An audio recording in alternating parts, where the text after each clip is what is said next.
Dissatisfied with the top candidates and open to an alternative. That's what voters are telling the organization No Labels. But would a third-party candidate be a winner or a spoiler?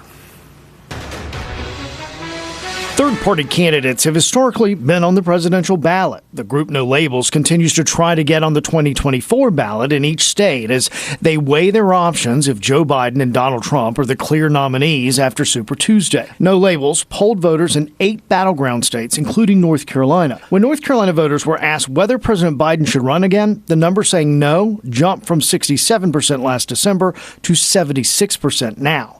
As for former President Trump, his numbers only had a slight jump from 60% saying he should not run to 63%. But if recent elections are any indication at all, it may not matter who the candidate is. Really, since the 2016 presidential campaign, most people have been voting against a candidate as opposed to in favor of a candidate. When asked if they'd be open to a moderate independent candidate, 62% of North Carolina voters said they would be. Historically, third-party candidates have had no chance of winning, but some have managed to get enough votes to change the outcome of the election. Meredith College political scientist David McLennan. And that's the real question, is if No Labels were to get on the ballot, even if they're well-funded, which it appears they are they legitimate threats to win the presidency, not just be a group of candidates that can upset either the Democrat or the Republican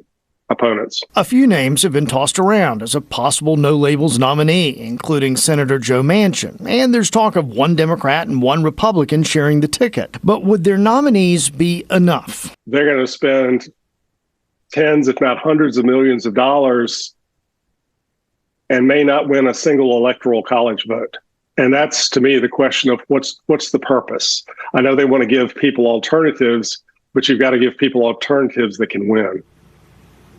And, you know, I'm not a betting man, and I'm not betting on anything because Right. we're still quite away from the primary itself. Who knows what can happen? I was going to say, these between poll now and numbers then. can just change all over the drastically place. from now until Absolutely. then. And so can all kinds of things when it comes to Right. candidates, you know, from the president, people running for president, all the way down the line to, you know, whether it's county commissioner. So, yeah.